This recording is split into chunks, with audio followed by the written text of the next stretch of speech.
শোয়েব, আপনি ঠিকই বলেছেন যে একপাশে দুটি সেমিফাইনাল হয়েছে, যেটা আসলে ক্রিকেট প্রেমীরা কিন্তু একদমই এক্সপেক্ট করেনি, এবং ফাইনালটা যেন এমন না হয় সেই প্রত্যাশাটা এখন থেকেই শুরু করে দিয়েছেন।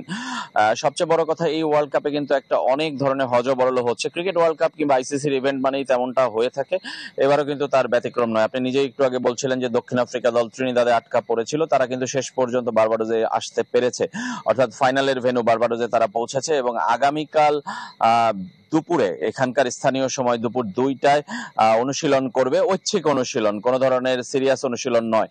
আর ভারতীয় দল কালকে সকালে গায়ানা থেকে রওনা দিবে, তারাও বারবাডোজে এসে পৌঁছাবে কালকে দুপুরের আগেই, এবং তারা কোনো অনুশীলন রাখেনি, অর্থাৎ ফাইনালের আগে কোনো অনুশীলন করবে না।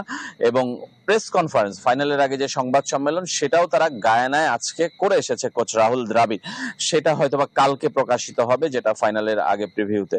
আর যেটা বলছিলেন উইকেটের কথা, উইকেটের আচরণ নিয়ে আসলে আলোচনা সমালোচনা প্রথম থেকেই হচ্ছে, সেটা শুধু ওয়েস্ট ইন্ডিজ নয়, যুক্তরাষ্ট্র পর্বে আরো বেশি হয়েছে। নিউ ইয়র্কের উইকেট নিয়ে অনেক সমালোচনা হচ্ছে, এবং সব সাবেক ক্রিকেটার কিন্তু এই সমালোচনা করেছেন। আজকেও আমরা ক্লাইভ লয়েডের সঙ্গে কথা বলছিলাম, তিনিও বলছিলেন যে বিশ্বমানের থার্মিক্স রড, সালাম স্টিল থার্মিক্স, দেশের একমাত্র থার্মিক্স রড।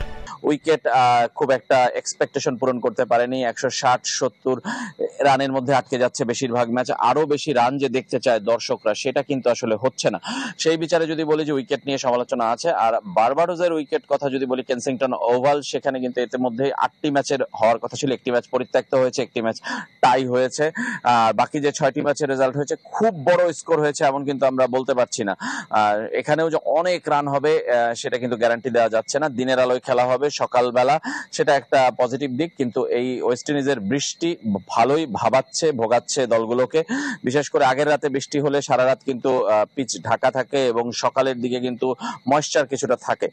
সেই বিচারে যদি বলা যায় যে আসলে উইকেট কেমন হবে, একদম গ্যারান্টি দিয়ে বলা যাচ্ছে না, কিন্তু আমার কাছে মনে হয় যে একটা প্রতিদ্বন্দ্বিতাপূর্ণ ফাইনালের অপেক্ষায় আছে বিশ্ব, সেটা যেন হয়, সেটা প্রত্যাশা করতে পারি, আমরা চেতে পারি, চাইতে পারি, কিন্তু আসলে পূরণ হবে কিনা সেটা জানি না। আর দুটো দলই কিন্তু অপরাজিত এখন পর্যন্ত, ভারত এবং দক্ষিণ আফ্রিকা।